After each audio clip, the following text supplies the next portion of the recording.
in-invite ang buong couple. Nakakatuwa sa Panginoon dahil gumagawa ang Panginoon. Purihin po ang Panginoon. Ang aking topic ay soul winning in times of crisis. Mag-evangelize sa panahon ng crisis. Mag-evangelize sa panahon na may kapuluhan, na mayroong tension. Ngayon, ang tension natin ngayon sa Senado. Ang tension natin ngayon, ang bansang Pilipinas, libukan. Yun po ang ating tension ngayon. Tayo po muna ay manalangin. Hallelujah, Lord God. Panginoon, purihin ka. Panginoon, dakilain ka. Salamat, Panginoon, sa pagkakataon. Dalangin ko, Lord, na marapatin mo ako. Natatayo sa iyong harapan. Tago mo ako sa iyong likuran. Purihin ka, O Diyos. Hallelujah. Bless mo yung salita. Ikaw, O Diyos, ang makita, hindi ang aking kahinaan. Dalangin ko, Lord God, ang lahat ng makakapakinig. Gawin mo kami matabang lupa na tatanggap ng iyong salita. Panginoon, pinupuri ka namin, pinapasalamatan ka namin sa pangalan ni Jesus. Amen.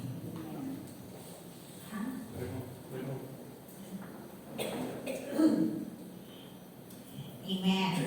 Ang mag-evangelize o mag-soul winning, hindi po siya ganong kadali.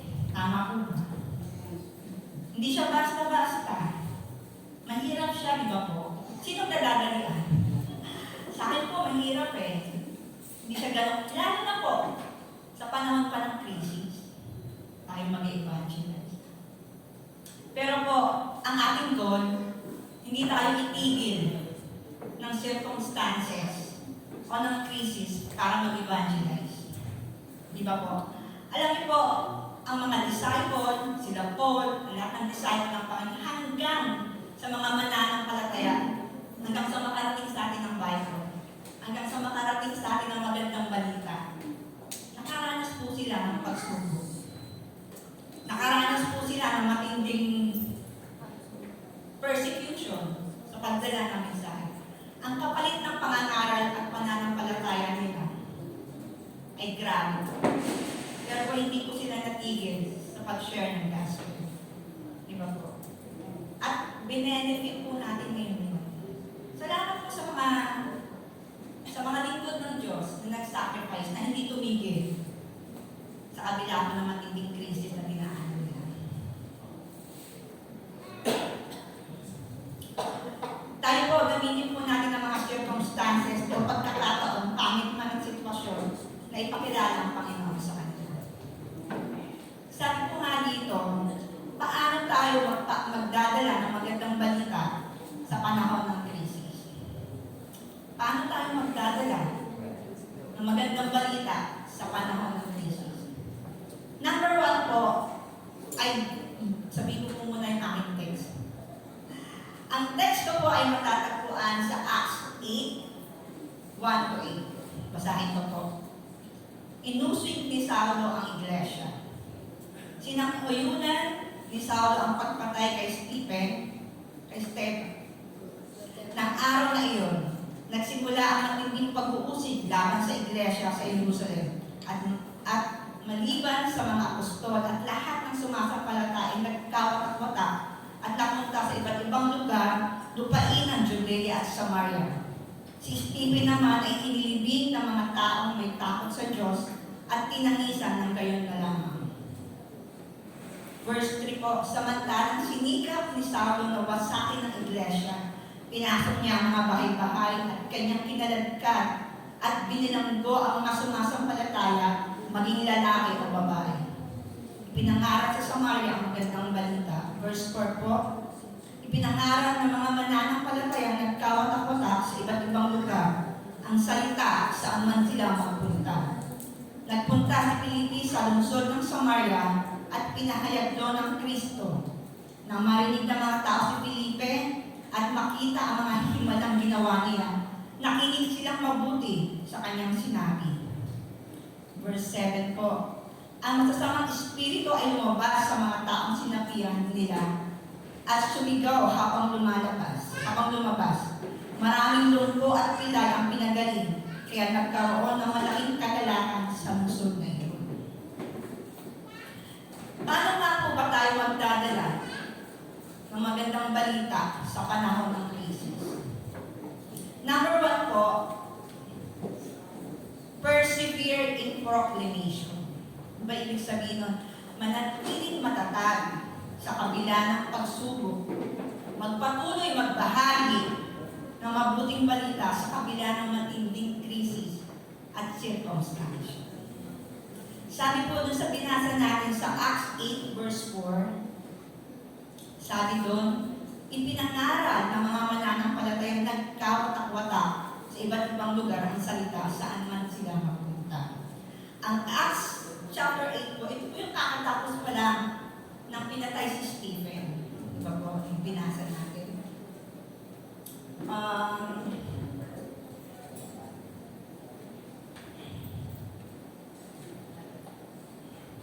Pinatay si Stephen sa pamamagitan ng pagbato nang nangangaral siya.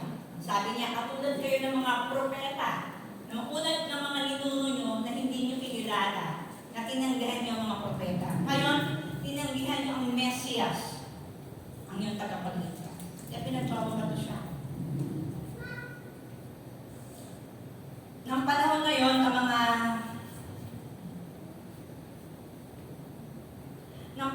ng mga believers, nagkawatak-watak. Pero hindi sila tumigil sa pag-share ng gospel. Ang gospel po, tulad po siya ng tubig, nadadali siya ng dadali. Hahanap siya ng way para dumaan siya. Ganun po ang salita ng Panginoon. Diba po? Ang Diyos po yung gumagawa ng way para po ma-share, para hindi matigil. The more po na sinosuppress, pinipigilan ang pag-share ng gospel, the more naman po na hindi napipigil ang salita ng Panginoon. Tama po ba? Tama po. Talaga pong ganun po natin makikita na salita ng Panginoon, makapangyarihan. Salita ng Panginoon, buhay. Hindi po siya kayang pigilan. Alam niyo po, mahilig akong, dito po sa Pilipinas, napakalaya nating bansa. Pero po, sa bandang Mindanao, yung mga kamusliman doon po medyo mahirap, mga katribuhan. Pero po, dito po sa atin, napakalaya po natin mag-share ng gospel. Mahilig po akong manood ng mga Muslim na nako-convert sa pagiging Christian. Alam niyo po, kapag isang Muslim ay maging Christian, kamatayan po nila ang katumbas mo. Pero po, kahit na gano'n, kahit panggalit sa kanilang kayamanan, posisyon, kahit prinsipe pa sila, princess, hindi po nila kayang itanggi ang Kristo na nakilala nila. Para po silang katulad ni Paul na na-encounter nila. Marami pong gano'n na napanood ko na nagre-reveal ang Panginoon sa kanila. Kaya hindi po nila kayang itanggi na yung Diyos na nakilala nila ay hindi totoo. Na yung Diyos na nakilala nila, si Jesus sa kanilang prophet. Pero na nagpapakilala ang Panginoon sa kanila, talagang Diyos. Talagang Diyos po na nagpapakilala ang Panginoon sa kanila. Kaya po, at nakakatawa po na yung mga missionary na tumutulong sa kanila na makatakas, kasi po pagka nalaman ng Christian na sila, talagang papatayin sila. Alam niyo po yung mga missionary na tumutulong sa kanilang makatakas, mga Pilipino missionary po. Nakaka-proud na nakakapasok sila dun sa ganung lugar, sa palasyo, para i-share ang gospel. Ganun katapang sa kabila ng circumstance, sa kabila ng delikado ang buhay nila. Di ba po, sabi ko, wow, ang gagaling pala ng mga Pilipino. Hindi sila natatakot kahit buhay nila. Marami pong, sa Middle East po, marami pong missionary natin doon na nakakulong. Pero hindi po natatakot na pumunta pa rin sila doon. Yung panahon po ng pandemic, ng COVID, napigilan ba ang church? Napigilan ba? Ang pumupunta po sa church, mga preacher at worship leader. Pero po nagbukas ang Panginoon ng isang opportunity. Nagkaroon po tayo ng mga online Bible study. Doon mo makikita ang Panginoon ang gumagawa. May malaking krisis, may malaking problema, bawal lumabas. Napigilan ba ang gospel? Napigilan ba ang pag-evangelize? Nagbukas ang Panginoon ng bagong opportunity. Nagkaroon po tayo ng online Bible study. Salamat ako sa Panginoon, si Chi, aking kaibigan.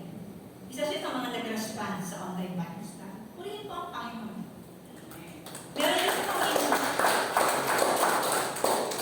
Meron din po kaming kamag-anak na aking asawa, bedridden na, nasa Cavite. Sabi ko, kailangan natin i-take yung opportunity sa ganung pagkakataon na stroke. Alam mo yung ipag-pray mo siya, hindi siya nakakapagsalita. Sabi ko sa biyanan ko, Ma, nakakarinig ba siya? Naman po ang huling nawawala sa akin pag mamamalay na tayo ko. Yung pandinig. Sabi ko, pinag-pray ko siya, hindi siya nagsasalita. Habang pinag-pray mo, umiiyak siya. Alam mo yung pagkilos ng Panginoon kahit yung distance na malayo, nakakagdaman ba ang salita ng Panginoon ng circumstansya? Hindi po. Kaya sa bawat circumstansya na meron, gamitin po natin yung opportunity to share the gospel. Purihin po ang Panginoon. Amen.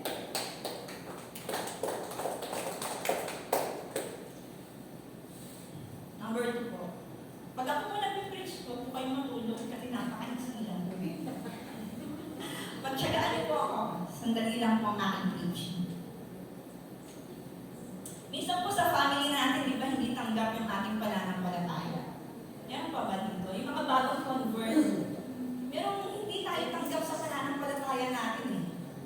Pero po, alam ko, bibigyan tayo ng pagkakataon yung buhay na binago ng Panginoon sa iyo. Makikita nila, kahit hindi ka magsalita, nag-evangelize ka na po. At alam ko po, gagamitin ng Panginoon yung magbibigay ng Panginoon ng pagkakataon, ng circumstansya para kilalanin pa ng palataya. Mismo ang Panginoon ayaw kang tanggapin sa faith mo. Mismo ang Panginoon gagawa ng paraan para makilala nila yung pinaglilingkuran ng Diyos ay totoo at buhay. Number 2 po, prioritize people's need sa Acts 8, 6-7.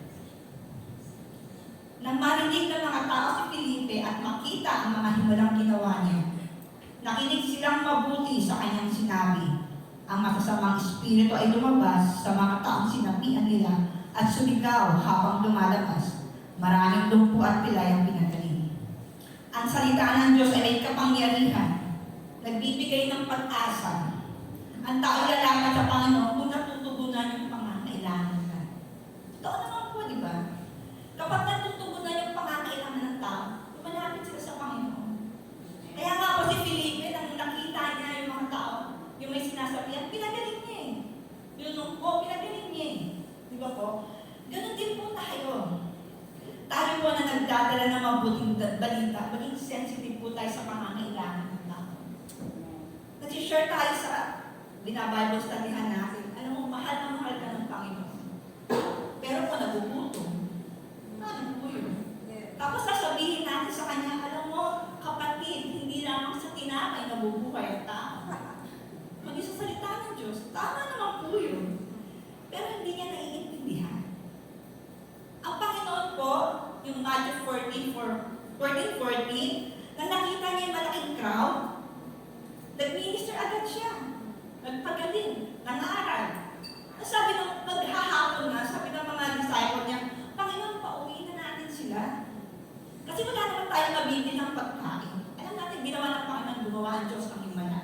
Pinakain niya yung 5,000. Ibig sabihin, nagbibigay tayo ng pag-asa sa salita ng Panginoon. Tugunin din natin yung pangangailangan. Meron pa akong experience, alam niyo po, na nagkasakit ang asawa ko. Naging sumi kami sa labor. Nang bago pa lang siya, linggo-linggo nasa labor kami. Grabe. Tapos na maging okay, buwan-buwan na. Nang mas naging okay, 3 buwan na. Ngayon, every 6 months na po ang asawa ko. Salamat sa Panginoon, nakakapahinga na ako. Ang hirap po. Alam niyo po, ang public hospital, larawan siya ng kahirapan ng bansang Pilipinas. Grabe po talaga. Meron akong nakita, nakakakuha po kayo ng libreng laboratory doon. Kuha rin kayo ng libreng gamot. Kung alam niyo yung proseso. Napakahirap po kapag hindi niyo alam. Meron akong nakitang 2 matanda. Hirap na maglakad. Malabo pa ang mata. dahil may problema pala sa katarata. Tinitignan ko silang mag-asawa. Tapos, hindi ka makatiis, syempre. May nanay ka, may tatay ka, alam mo yung kalagayan ng ganong edad. Tinanong ko, Nay, ano pong kailangan nyo? Naglalakad ako sa malasakit kasi nanghihingi ako ng gamot. Ang dami ng mga requirements. Sabi niya gano'n. Sabi ko, Nay, kung okay lang po, ako na lang po maglalakad. Diyan lang po kayo, babalikan ko kayo dyan. Eh mag-aalas 4 na, ang buhaan ko ng gamot sa labor hanggang alas 5 lang. Kinausap ko yung guard, sabi ko, Kuya guard, pwede po bang paantay sila lola, sila nanay, kasi nangihingi ng gamot. Sa madaling sabat, inayos ko. Salamat sa Panginoon at nakakuha sila ng libreng gamot. Tsaka po tayo mag-minister after kung ma-meet yung needs nila. Amen.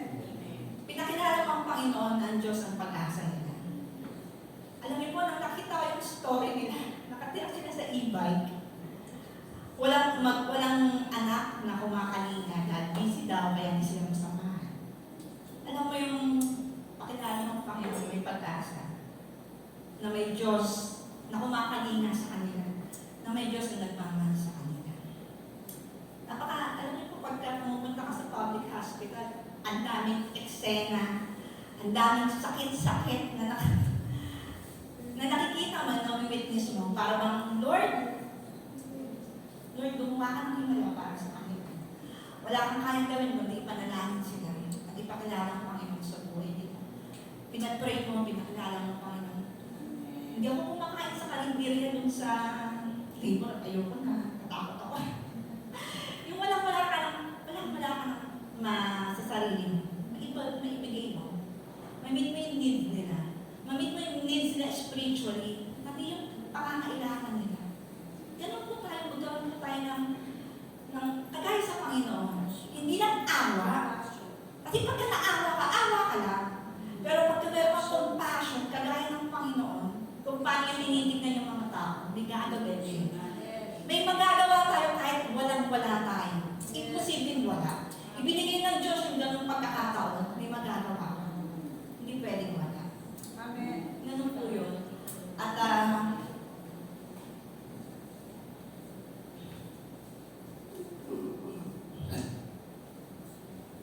kung ang mag-asawa, kung ang sitwasyon naman po ay tungkol sa mag-asawa, huwag po tayo mag-cancel kung babae at lalaki.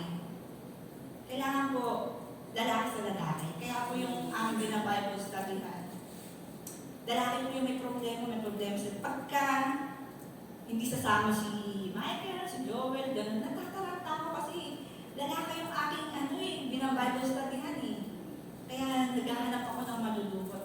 Kapag kailangan ng counseling, huwag tayo magdulong-dulungan, baka kasi mali yung masabi natin. Maghanap po tayo ng totoong marunong. Kasi po, dinadala natin sila sa Panginoon. Hirap po magkamali pagka sa ganung pagkakataon.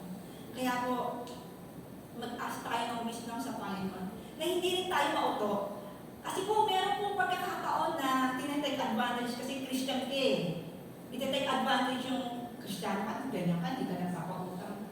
Tinatake advantage, hindi po tayo ng wisdom sa Panginoon, ng discernment sa Panginoon sa mga ginagawa natin, sa mga sinasabi natin.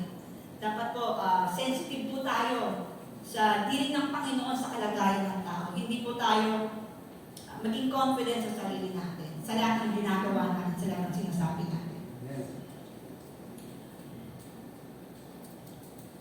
Mukhang matatapos na ako mga. Okay po, letter A. Meron po akong letter A dyan, sabi nito. God's messenger experience crisis room.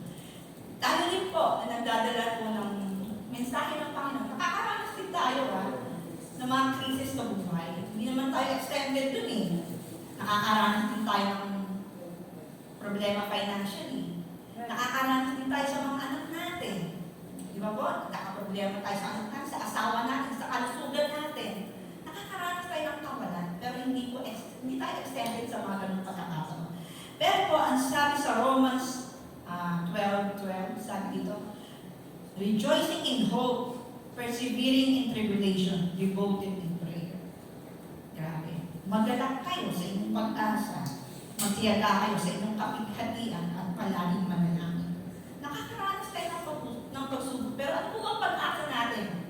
Ano bang pag-asa ng mga mananampalataya? Wala naman tayong pangako ng Panginoon eh. Ano ba yung pangako pinanghawakan mo sa Panginoon? Sabi sa Hebrew 13:5, hindi kita iiwan, hindi pababayaan. Ang pangako ng Panginoon, dumadanas tayo ng ganung problema. Totoo naman po yun eh. Pero meron tayong pinanghawakan sa Panginoon, hindi kita iiwan, hindi kita pababayaan. Dapat maging ano tayo doon, maging confident tayo, maging payapa tayo. Sabi po dito sa Exodus 14:14, the Lord will fight for you. You need only to be still. Diba? Kaya nakakaranas tayo ng ganong problema. Be still. Ang Panginoon ang lalaman sa atin. Sa panahon ng pagsubok, dapat isa lang ang ating identity. Napakahirap po yun. Dapat isa lang ang ating identity. Tagapagdala pa rin tayo ng mabuting balita. Tama po. Kasi po pagka nagdadala ka ng mensahe ng Panginoon, tinitignan tayo sa ayon sa gusto natin eh. Tinitignan tayo ng mga tao. Tinitignan ka ng anak mo, dumating ng problema. Nakatingin sila sa iyo eh. Kung ano ka ba, ang sipag-sipag mo sa church, eh dumating yung ganitong problema, nahulog yung fruit of the Spirit, nagkadalaglagan sila lahat. Yung isa gumulong, di mo na nahabol. Ang hirap po magdala ng salita ng Panginoon. Totoo po yun eh. Tayo pala nagdadala ng salita ng Panginoon ng gospel. Ang binabasa, hindi naman yung sinasabi mo eh. Ang binabasa, yung buhay mo. Kaya kapag ka nagkamali ka, napakalaking pagkakamali. Ang hirap bawiin. Kasi ang Panginoon ang daladala natin. Hindi ko nahabol yung patience ko eh. Nalaglag eh. Sana may natira ka. Sana may natira man lang sa fruit of the Spirit. Di ba po? Ganun sa talaga. Nalaglag. Naubos lahat. Hallelujah, Lord. Napakahirap po. Nangangasawa ko ulit. Ulitin ko yung asawa ko na naduling. Natakot ako, Lord. Magkakasawa na ba ako ng duling?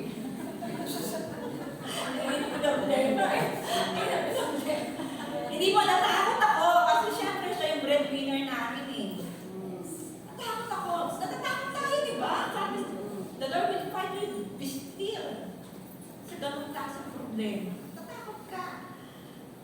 Pinapakita mo masatag ka, pero umiiyak ako sa CR. Umiiyak sa paano sa CR, Lord, paano na?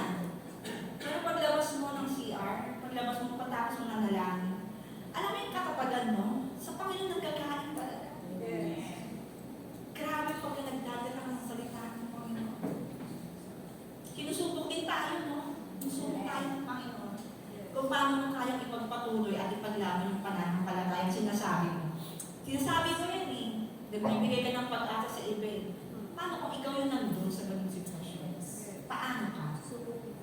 Be still. God will fight for us. Pray po ang Panginoon. Amen. Sabi ko sa 2 Timothy 4:2, ipangaral mong salita ng Diyos, pagsikapon mong gawin iyan, napapanahon man o hindi. Himugin mo, pagsabihan ng mga tao at palakasin ang kanilang loob sa pamamagitan ng matyagang pagtuturo. Pagsikapan po talaga natin. Kahit na hindi ka okay. Kahit na hindi ka okay, hindi naman lagi tayo okay eh. Na nagdadali ng salita ng Panginoon, hindi ka naman lagi okay.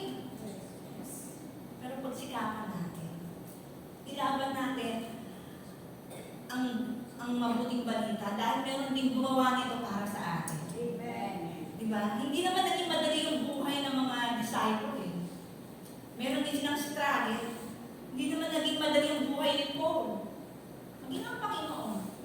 Kahit yung mga hindi nakasulat sa Biblia, mga mananampalataya, hindi naging madali yung buhay nila. Pero inilaban nila. Sinikap nila kahit hindi magandang kanilang kalagayan.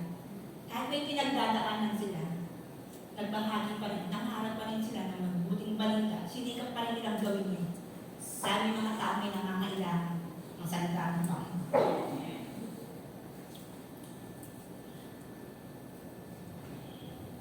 Kasi po yung authority ng salita ng Panginoon nasa atin. Kapag tayo ang nagtuturo at nagko-correct, may hirap po, pero kung sa biyaya ng Panginoon, magagawa po natin. Number 3 po, Acts 8:5. Point point to Christ with courage. Sabi po sa Acts 8:5, nagpunta si Felipe sa lungsod ng Samaria at pinahayag doon ang Kristo. Sabi dito, ang Samaria po outcast sila. Bakit ba outcast sila? Lagi mo naririnig. Ayun pala, nang nasakop sila ng Assyria, nahaluan sila ng ibang kultura, at ang tingin mo ng mga Hudyo sa kanila, hindi na sila kabilang sa bayan ng Diyos. Kaya kung nagpunta si Felipe sa Samaria, hindi naman niya alam kung tatanggapin siya eh. Hindi naman niya alam kung may makikinig sa kanya eh. Hindi naman niya alam kung paano magsisimula. Dahil na outcast ang mga taga-Samaria. Pero ano po ang dala-dala ng Felipe? Wala naman siyang ibang bit na pangalan, di ba? Si Kristo na. Wala naman siyang ibang sasabihin eh, kundi si Kristo na.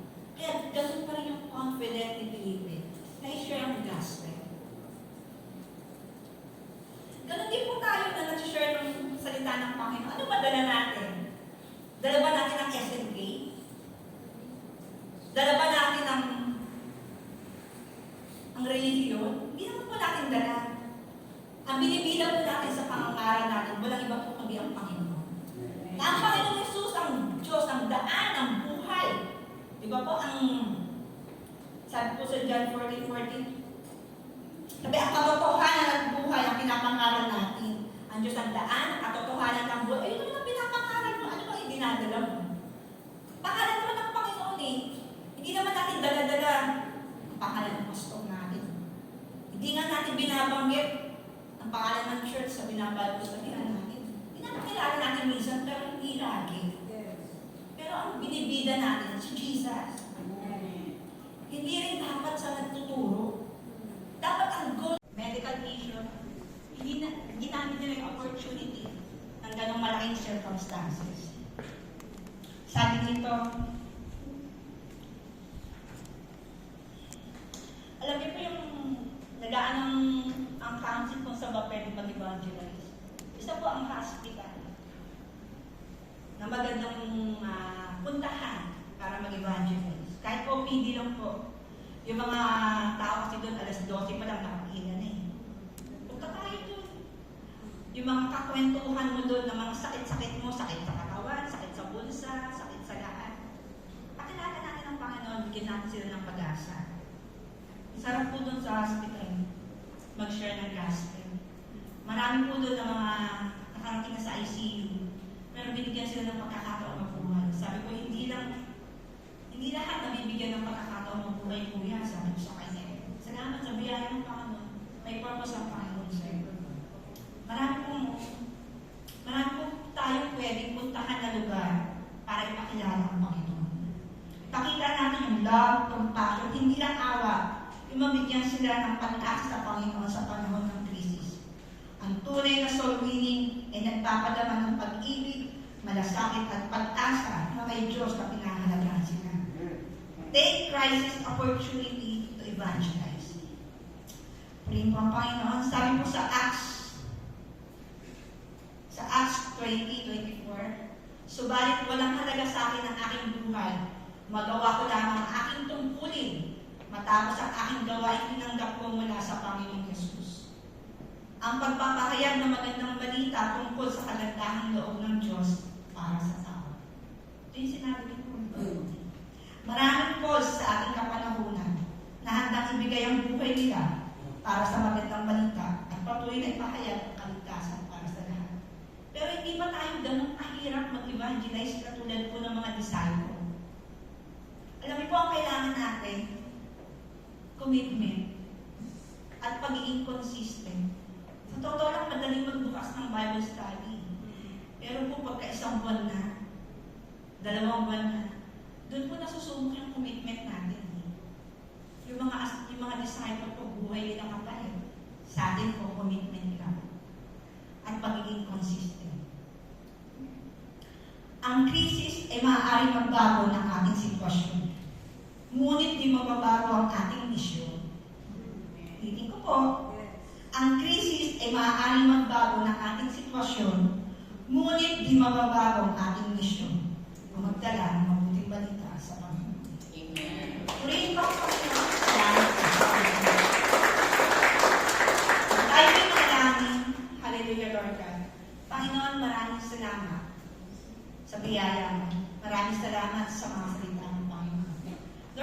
ko, Panginoon, bigyan mo kami ng lakas ng loob.